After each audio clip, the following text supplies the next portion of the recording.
Assalamualaikum warahmatullahi wabarakatuh. Adik-adik sekalian, pada kesempatan kali ini kita akan belajar bersama mengenai farmakologi obat-obatan yang bekerja pada darah, ya, yang meliputi proses hematopoiesis dan juga hemostasis. Ya. Yang pertama adalah obat-obatan yang digunakan pada gangguan hematopoiesis, ya, yaitu anemia.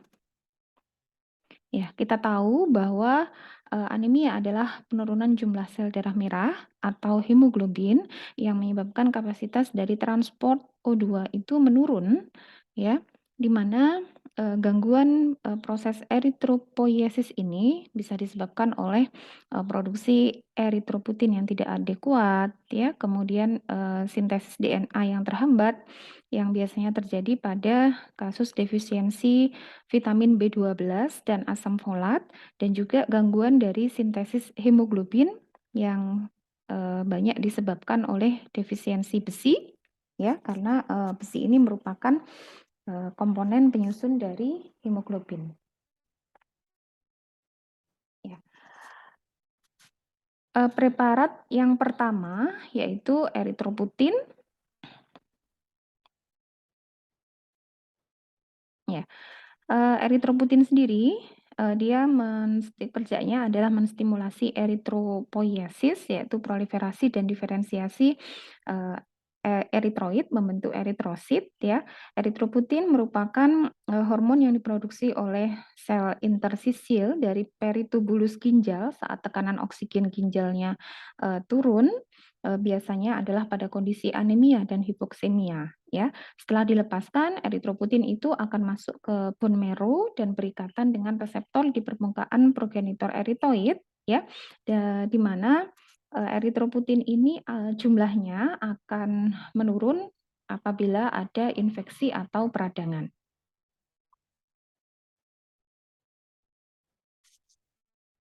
Ya, preparat eritroputin yang ada yaitu eputin alfa, derivatnya ada epugin dan prokrit, ya, yang dapat diberikan secara intravena atau subkutan. Penggunaannya adalah untuk anemia karena insufisiensi ginjal, kemudian pada kasus inflamasi sistemik, AIDS maupun kanker, ya.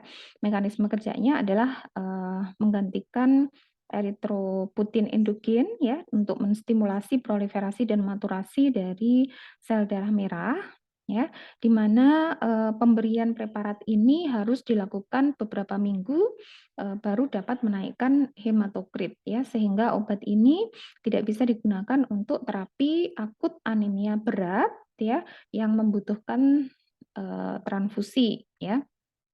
Nah, pada pemberian eritroputin ini, maka hematokrit harus dipantau untuk menentukan dosis yang tepat. Efek sampingnya adalah perburukan dari hipertensi dan trombosis, sehingga dikontraindikasikan untuk pasien dengan hipertensi yang tidak terkontrol. Ya. Kemudian obat yang kedua adalah obat-obatan untuk anemia megaloblastik, ya, atau anemia makrositik, ya, yang ditandai dengan peningkatan ukuran dari sel darah merah akibat kelainan sintesis DNA yang disebabkan oleh kekurangan vitamin B12 dan juga asam folat, ya. Nah, sebenarnya sumber vitamin B12 maupun asam folat ini ada di makanan, ya, di antaranya kalau B12 itu ada di hati, daging, ikan, dan olahan susu, dan kebutuhannya juga tidak tinggi, ya. Sedangkan asam folat itu juga banyak bisa didapatkan dari sayur-sayuran dan hati, ya. Jadi kalau kemudian ada defisiensi baik asam folat maupun vitamin B12 itu biasanya disebabkan karena memang intake-nya yang tidak mencukupi, ya, biasanya adalah pada pasien-pasien yang diet sangat ketat gitu, ya. Kemudian malabsorpsi pada penyakit gastrointestinal, contohnya adalah gastritis atrofi, dan juga pada kondisi di mana kebutuhannya meningkat, ya, misalnya pada kehamilan kebutuhan dari asam folat itu meningkat. Ya. Ini adalah proses di mana asam folat dan vitamin B12 itu diserap ya dalam tubuh ya, setelah melewati GI tract ya, nanti sampai di sirkulasi gitu ya, maka vitamin B12 itu akan ditransport oleh transporternya yaitu transkobalamin ya, disimpan di hati dan juga diserap di jaringan ya. Nah, vitamin B12 ini dia menjadi kofaktor ya yang merubah folat di dalam makanan menjadi tetrahidrofolat yang diperlukan untuk sintesis purin dan DTMP yang diperlukan untuk sintesis DNA ya. Nah, sehingga ya defisiensi vitamin B12 itu sebenarnya dia dapat dikoreksi secara parsial dengan pemberian asam folat ya, di mana nanti asam folat akan direduksi menjadi dihidrofolat oleh enzim dihidrofolat reduktase ya, dan nanti akan dirubah menjadi tetrahidrofolat yang merupakan sumber pembentukan purin dan juga DTMP untuk sintesis DNA. Ya. Nah, preparat vitamin B12 sendiri itu ada cyanokobalamin dan hidroksikobalamin ya, yang diberikan secara peroral maupun injeksi intramuskuler ya. Dosisnya setiap hari selama 1 sampai 2 minggu. Kemudian untuk maintenance-nya dapat diberikan sekali sebulan ya. Dan kalau memang defisiensinya itu kronis, maka dapat diberikan untuk jangka waktu yang panjang ya. Mekanisme kerjanya yaitu dikonversi menjadi metilkobalamin atau deoksiadenosilkobalamin yang merupakan suatu kofaktor untuk reaksi biokimia penting, diantaranya adalah hematopoiesis ya. Farmakokinetiknya dia dieliminasi di feses, urin dan juga ASI. Jadi hati-hati penggunaannya pada ibu menyusui ya, efek sampingnya jarang, biasanya hanya menyebabkan hipersensitivitas ya. Kemudian untuk asam folat, ini preparatnya ada folic acid, folinic acid, sama tetrahydrofolic acid yang diberikan secara peroral dan intramuskuler. Dosisnya 1 mg per hari ya. Ini biasanya digunakan untuk defisiensi asam folat atau sindroma malabsorpsi ya. Mekanisme kerjanya tentunya mengganti kebutuhan asam folat yang dibutuhkan untuk sintesis DNA ya. Farmakokinetiknya dia juga dieliminasi di feses, urin dan ASI. Efek sampingnya dapat menyebabkan flushing atau kemerahan di wajah dan alergi. Dikontraindikasikan untuk pasien dengan anemia jenis lain ya. Oke. Kemudian yang ketiga yaitu obat-obatan untuk defisiensi besi ya, anemia karena defisiensi besi ya. Kita tahu bahwa tidak semua zat besi yang dikonsumsi itu akan diserap seutuhnya masuk ke sirkulasi ya. Kalau pada laki-laki itu biasanya 1 mg per hari, pada wanita 2 mg per hari ya. Jadi yang diserap itu adalah sekitar 10% dari asupan makanan ya. Dan sekitar 70% dari total simpanan besi yang ada di tubuh, kurang lebih 5 gram itu ada di eritrosit ya, di mana 1 liter darah itu dia mengandung 500 mg zat besi. Sehingga kalau ada defisiensi Fe gitu ya, maka manifestasi paling umum adalah terjadi anemia ya. Nah, di sel epitel usus ya, besi inorganik dan besi dalam bentuk heme itu diabsorpsi, kemudian transportasi aktif ke darah ya, disimpan sebagai ferritin ya, kemudian diangkut oleh transporternya yaitu transferin ya ke sumsum tulang belakang untuk membentuk Hb ya, di mana sel darah merah yang telah tua, sel eritrosit yang sudah tua itu nanti akan ditelan oleh makrofag dan makrofag akan mengambil kembali Fe dari Hb yang kemudian disimpan dalam bentuk ferritin.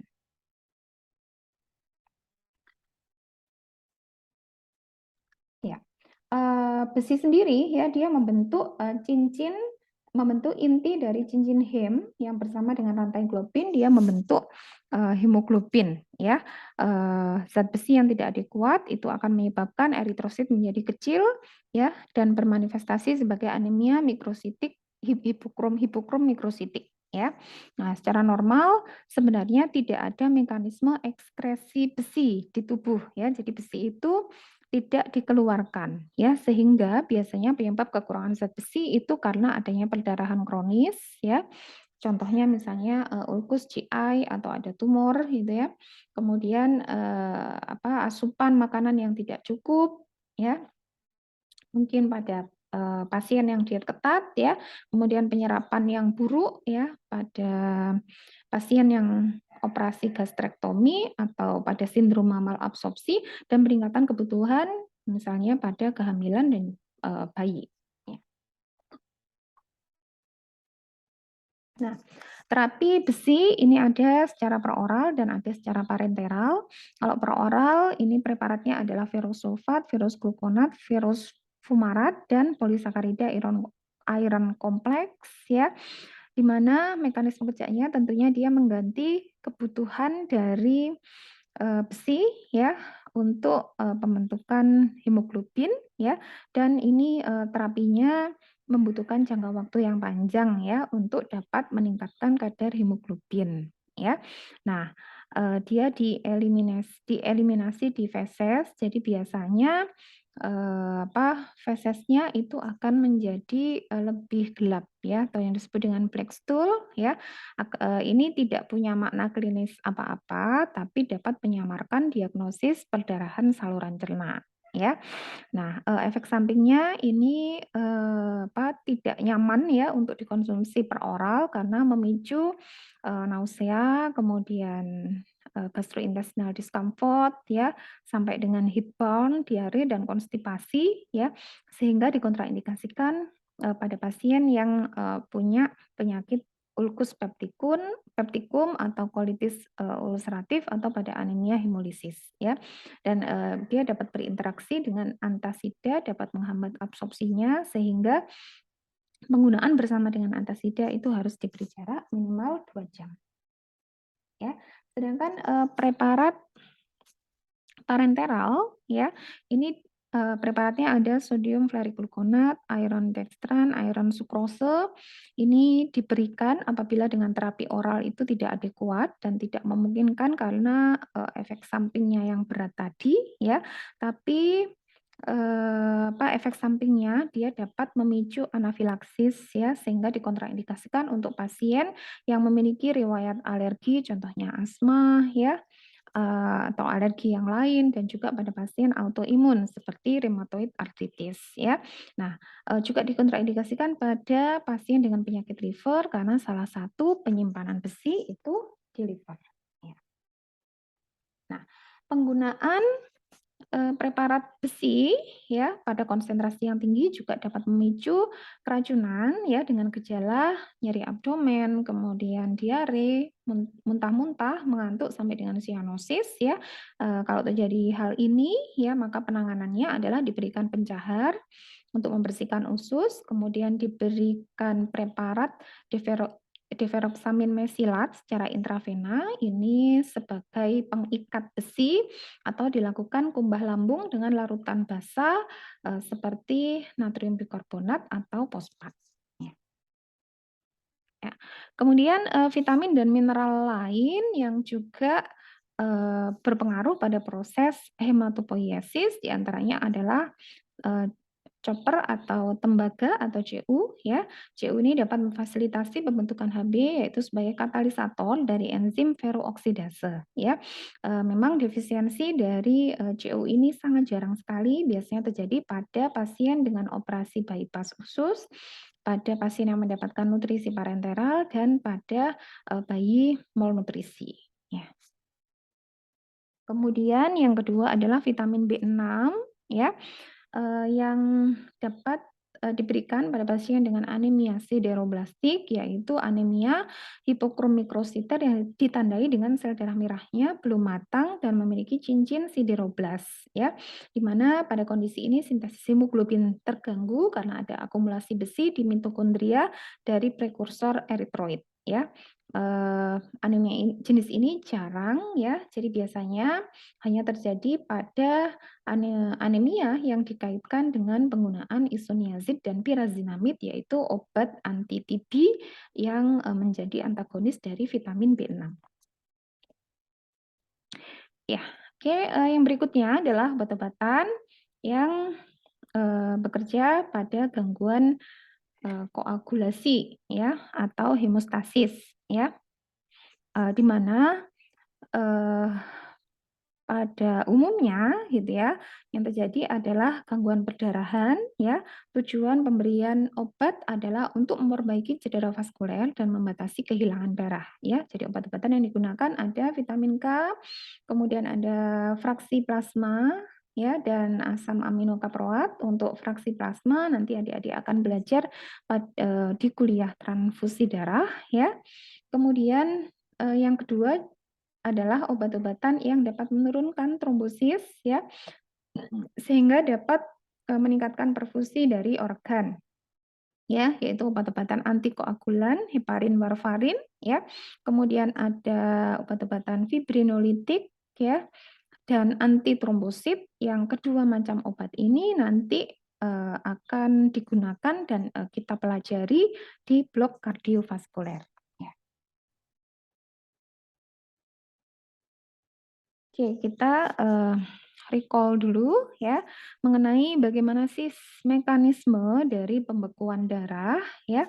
Diawali oleh pembentukan trombus atau fibrinogen, ya, di mana lapisan endotel bagian dalam dari pembuluh darah itu sebenarnya dia memiliki fenotip yang antikoagulan, ya, sehingga trombosit dan faktor pembekuan darah secara normal itu tidak bisa melekat. Tapi kalau ada cedera vaskuler, ya, maka lapisan ini dengan cepat akan berubah menjadi prokoagulan, ya, di mana protein matriks subendotel ini akan mengaktifkan trombosit, ya, yaitu kolagen atau C ini akan berikatan dengan glikoprotein 1A dan faktor von Willebrand akan berikatan dengan glikoprotein 1B, sedangkan glikoprotein 2B dan 3A ini akan mengikat glikoprotein yang sama dari eritrosit yang lain, ya. Kemudian trombosit sendiri dia juga mengalami degranulasi, ya, melepaskan bahan pemicu agregasi trombosit yaitu adenosin difosfat, trombosan A2 dan serotonin, ya. Kemudian akan terjadi pembentukan faktor 10A ya melalui jalur intrinsik dan ekstrinsik, ya. Nah, jalur ini penjelasannya, ya. Jalur intrinsik, ya, ini 9A, ya, dan ekstrinsik ini jalur 7A, ya, di mana faktor 5A nanti akan mengaktifkan protrombin 2, ya, menjadi trombin 2A, dan trombin akan merubah fibrinogen menjadi bekuan fibrin, ya. Nah, di sisi lain, ya, pada saat koagulasi juga terjadi proses yang disebut dengan fibrinolisis, yaitu pencernaan fibrin oleh plasmin, ya. Jadi pada saat terjadi cedera vaskuler, maka endotel itu dia mengeluarkan tisu plasminogen aktivator atau TPA yang dia merubah plasminogen menjadi plasmin, ya, yang fungsinya adalah melakukan remodeling trombus dengan mencerna fibrin secara proteolisis. Ya, preparatnya preparat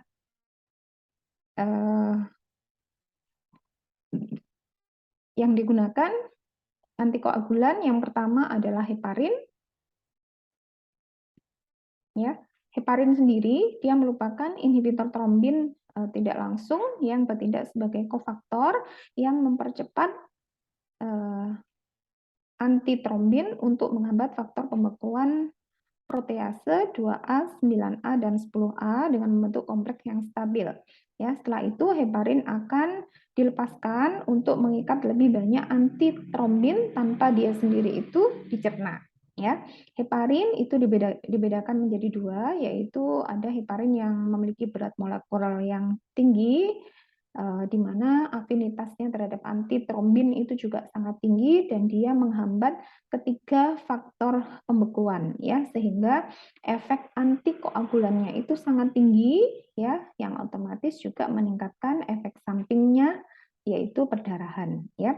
Sedangkan heparin dengan berat molekul yang rendah ini afinitasnya hanya lebih tinggi untuk menghambat faktor 10A, ya, sehingga efek samping bleedingnya itu juga menjadi minimal, ya. Jadi selain efek samping perdarahan, ya, heparin juga memicu trombositopenia yang disebut dengan heparin induced thrombocytopenia, ya. Ini dosisnya bisa dibaca sendiri. Nah, apabila dalam penggunaan heparin itu ada efek samping perdarahan, maka diberikan protamin sulfat, ya, yaitu merupakan peptida yang bermuatan positif yang bersifat sangat basa sehingga nanti akan membentuk kompleks yang stabil dengan heparin. Ya. Kemudian yang kedua adalah warfarin dan dikumarol, ya. Dia kerjanya adalah memblokir karboksilasi dari residu glutamat dalam protrombin dan juga faktor 2, 7, 9, 10 protein antikoagulan endogen C dan S sehingga akan mensintesis molekul faktor pembekuan yang tidak aktif, ya, sehingga dia tidak bisa bekerja, ya. Efek sampingnya sama, ya, juga memicu terjadinya perdarahan. Jadi seluruh antikoagulan, ya, pasti efek sampingnya akan memicu terjadi perdarahan, ya. Nah, warfarin ini juga bersifat teratogenik pada janin, jadi tidak boleh digunakan pada ibu hamil, ya, dan juga memicu nekrosis kulit, ya. Ini dosisnya apabila terjadi efek samping perdarahan maka dapat diberikan vitamin K1 atau fitonadion. Ya. Kemudian yang berikutnya adalah vitamin K, ya. Nah, vitamin K ini dia berpartisipasi dalam sintesis faktor 2, 7, 9, 10, ya, yaitu pada fase modifikasi postribosomal, ya, digunakan untuk pada kondisi kekurangan vitamin K karena biasanya pola makanan yang buruk, ya, atau nutrisi parenteral, operasi, ya, pada terapi antibiotik yang banyak, ya, dan yang rutin digunakan itu adalah pada bayi baru lahir, ya, disuntikkan secara intramuskuler untuk mencegah perdarahan akibat dari kekurangan vitamin K, ya. Kemudian asam aminokaproat atau asam tranexamat, ya, ini merupakan inhibitor kompetitif dari fibrinolisis, ya. Jadi dia ini menghambat terjadinya fibrinolisis, ya. Nah, efek sampingnya menyebabkan trombosis intravaskuler, hipotensi, miopati, rasa tidak nyaman di perut, dan juga diare. Nah, demikian kuliah kali ini, ya, semoga dapat dipahami. Wassalamualaikum warahmatullahi wabarakatuh.